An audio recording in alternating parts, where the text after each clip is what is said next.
The military was the base of administration during the time of British rule. So that's what they had their own military system. You know, students, in India, British army was there. In that British army, the British soldiers, that means European soldiers, were only about 40,000. But whereas the Indian soldiers, more than 2 lakh were there. Though the British appointed many Indian soldiers in their army also, they did not give good opportunities for them. Means, for example, they have not given good salary for them. And second one, they have not reserved promotions for them. Okay, a lot of discriminations were going on between European soldiers and the Indian soldiers. The highest post for an Indian in the British army, so that is Subedar itself. That too, that is a lower post. And most of the Indian soldiers were coolie soldiers. So because of this, what happened? So this kind of discrimination further led to the 1857 revolt. As the British government, British East India Company, made a lot of discrimination between Indian soldiers and the British soldiers, it led to the First War of Indian Independence, which took place in the year of 1857. But after this incident, according to the Peel Commission, in Indian Army, a lot of changes took place. The entire military system was redesigned. So thus, the British introduced the military system. Another policy was introduced by the British East India Company in India, so that is land tax policies. Why they introduced such kind of policies in India means, as the British East India Company got control over Bengal. By the time Bengal was the most richest kingdom, and through that they were getting a lot of benefit. So that's what British government insisted for them to pay 4 lakh pound rupees per year, 4 lakh pounds per year. As a result, the British East India Company decided that in order to stabilize their financial situation, they decided to implement different kind of revenue system throughout the country. As a result, what happened? In the different part of India, they introduced a different kind of system. For example, permanent zamindar system. Permanent zamindar system was introduced by Lord Cornwallis. It was introduced in the east part of the country, so that is in Bihar and Bengal. First he implemented the system in Bengal, later he extended to Bihar, and further some more states also like Andhra Pradesh, Warangal, in these places he introduced. Here, according to the permanent zamindar system, a new class was created, so that is nothing but zamindar system. A new zamindar system was started, and he had the complete authority to collect the revenue from the farmers. So thus he became the owner of cultivated land. Though the farmers are cultivating land also, for that owner was zamindar. And these zamindars made agreement with the company that each and every year they are going to pay so and so amount as a tax to the company. Suppose if you don't pay the tax to the company, what happens? Company used to take back all the land from the zamindars.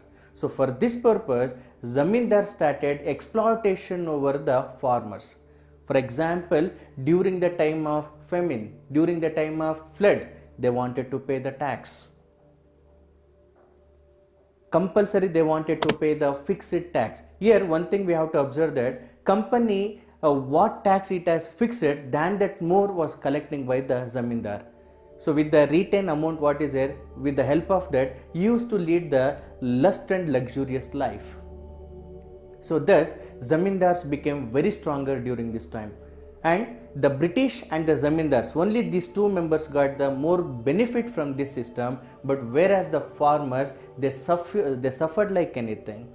Why? Because one side there was no exception during the time of natural calamities, and they were not having the regular work opportunities also. As a result, their life was too miserable. So because of this, by seeing the Indian farmers' condition, one of the British officer who is called as Charles Metcalfe, he described the Indian farmers' condition like this, that is, Indian farmers are born in debt, lived in debt, and died in debt. So it was the condition of the Indian farmers.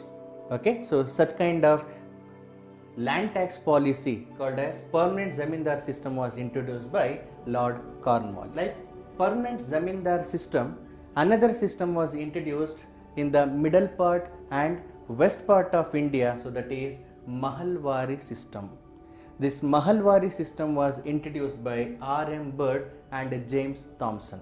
R.M. Bird and James Thomson. Here, the English East India Company made an agreement at the Mahal level. What do you mean by Mahal? Mahal means taluk.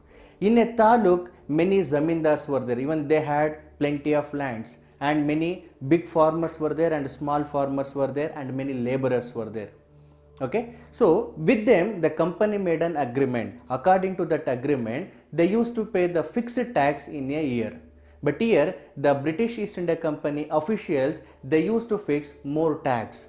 As they wanted to pay more tax, they wanted to cultivate more crops.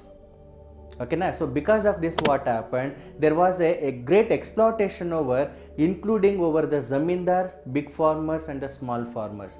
So most of the time, many big zamindars were there, they had to lose their land to the company, and along with this, small farmers and then many big farmers were there, even they also suffered a lot in the Mahalwari system, as they fixed more revenue over their land. So that is Mahalwari. Another revenue system was introduced, so that is Raitwari system, which was introduced by Alexander Reed and Thomas Munro. Alexander Reed in the beginning, means first he implemented this Raitwari system, so later it was continued by Thomas Munro. Compared to Zamindar system and Mahalwari system, this system was bit beneficial to the Indian farmers. Why? Because in this system there was no mediators between the farmers and the company, because here the farmers and the company directly they were linked. And moreover, the tiller is the owner of land, so like that company announced. So that means most of the small farmers and big farmers, everybody got ownership on the land. So it was the beneficial to the Indian farmers. And moreover, one more options also they have given here. So what is that means? Suppose if the Indian farmers are failed to pay the tax, by the time there was a chance to take money, or there was a chance to borrow money from the money lenders. So thus they can pay their land taxes to the company. But here one thing we have to observe, like other two systems, here also more tax was fixed over the land. So because of this, what happened, most of the time if the crops are failed, the Indian farmers to go for the, means Indian farmers used to borrow money from the money lender. Suppose one side if they don't pay, if they fail to pay back money to the money lenders, then they used to lose their land. Another side they used to lose their ownership on the land also. So thus, though the British government said that Raitwari system was introduced just because of the beneficial of Indian farmers also, this system was also exploited over the Indian farmers. So thus, in the land tax policies, the British East India Company introduced permanent zamindar system, Mahalwari system and Raitwari system. Then let us see what are the effect took place because of land tax revenue of the British in India. As the British government introduced different kind of land tax revenue in the different part of country, it impacted a lot over India. So what are those impact? Let us see now. Very first one is, because of this land tax system, a new class was created in India, so that is nothing but zamindars, one who started exploitation over the Indian farmers. Here, as Indian farmers, they were exploited completely by the zamindars. As a result, what happened, they became landless very slowly, because as they implemented heavy tax over the Indian farmers, they failed to pay tax in time. So due to this, they had lost their land. So most of the Indian farmers became landless. And then here land became commodity. As I told that, if the Indian farmers failed to the tax, if they failed to pay tax, by the time there was a chance to borrow money from the money lenders by pledging their land. Okay, na? As a result, land became commodity. Okay, by pledging their land, they used to take money from the money lenders and they were paying tax to the government. As a result, most money lenders are there, so such kind of new class also created here.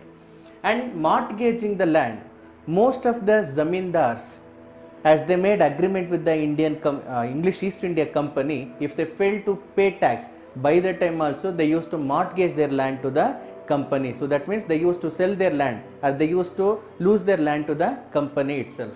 And then agriculture became commercialized. That means till now the Indian farmers used to cultivate the food crops, but as the industrialization started in England, as a result there was a great demand for the raw materials. So the British officers forced over the Indian farmers to cultivate the commercial crops which is needed as a raw material to the England industries. Thus agriculture became commercial.